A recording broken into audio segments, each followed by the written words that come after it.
All right, let's dive into something pretty fascinating. The 5 signs that your brain might just be operating a little bit faster than most people's. Let's get right to it. So let me just ask you this. Does your mind ever feel like it's just way ahead of the conversation you're in? You know that feeling, right? Yeah, exactly like this. You've already mapped out the entire meeting in your head, you've seen 3 different ways it could all play out, and you've even picked the best course of action, all while everyone else is still talking about the first bullet point. If that sounds painfully familiar, then yeah, you're definitely in the right place. And trust me, it's not just you being impatient. What we're really talking about here is having a mind that's pretty much always on fast forward. And look, it's actually a pretty common thing, but it's also something that gets misunderstood a lot. Not just by the people around you, but maybe even by you yourself. So, what is really going on here? Is it just a short fuse, or is there something deeper happening? It's so easy to just slap a label on it, right? Oh, I'm just antsy. But the truth is, there's a really fascinating psychological process at work just beneath the surface. And that process, well, it actually has a name. We're about to unpack the core concept that drives all of this. It's called cognitive complexity. Okay, so this right here is the absolute key. Cognitive complexity, it's the engine that powers that fast processing brain. It's not just about raw speed, it's about depth. It's the brain's knack for analyzing all those little details others might miss, for seeing the hidden connections between different ideas, and for seeing the world in shades of gray, not just black and white. And let's be super clear about this. This has nothing to do with being smarter or having a certain IQ. It's more like your brain is running a different operating system. It's all about how your brain is wired to process information. All right, so how does this whole cognitive complexity thing actually show up in real life? Let's break down 5 of the biggest signs. As we go through them, just see how many make you go, yep, that's me. Okay, sign number 1, a really, really low threshold for boredom.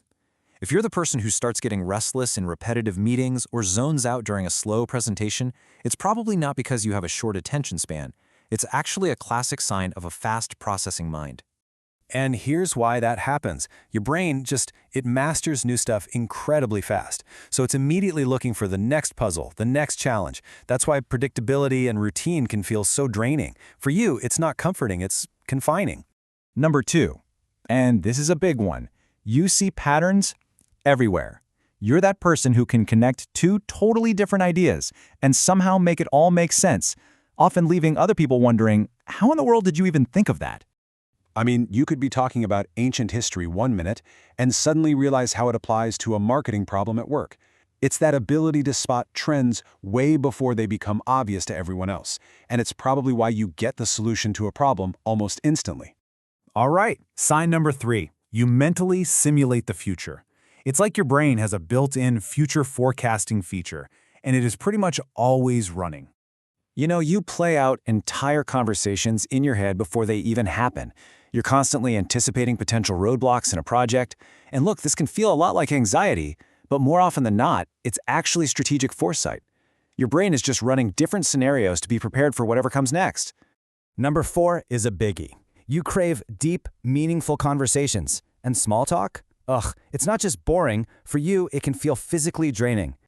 To a brain that's wired for complexity, small talk feels like using a supercomputer to run a calculator app. It's just an inefficient use of mental energy. You'd much rather deconstruct big ideas, get to the why of things, and find people who can keep up with that pace. And that brings us to number 5, which is probably the most common and definitely the most misunderstood sign of them all. You often feel really, really impatient. But here's the thing you absolutely have to understand. This isn't about being rude or being a jerk. It's the frustration that comes from your brain reaching the finish line while everyone else is still back at the starting block. You see the end point, and you just want to get there now. Now, of course, having a fast brain isn't all sunshine and rainbows. Like any other trait, there's another side to all that cognitive speed, and it's really important we talk about that too.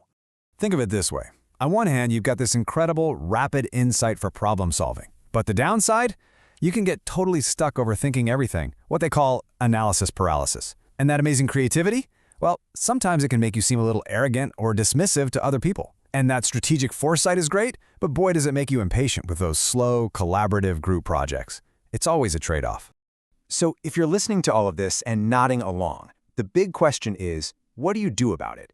How do you put that amazing brain to work for you? without letting the downsides get in the way. Okay, let's talk strategy. 3 simple things you can start doing. First, embrace complexity. Don't shy away from it. Your brain needs a challenge, so seek out complex hobbies or projects that really make you think. Second, and this is a hard one, practice patience. Think of it like a communication puzzle. How can I explain this in a way that brings everyone up to speed with me? And finally, number 3, find your people. Seriously, connect with others who love those deep, complex conversations. It's not just nice to have, it's necessary. Look, understanding this about yourself isn't just a fun fact. It's like finally getting the user manual for your own brain. So the only real question left is, what complex problem are you going to solve next?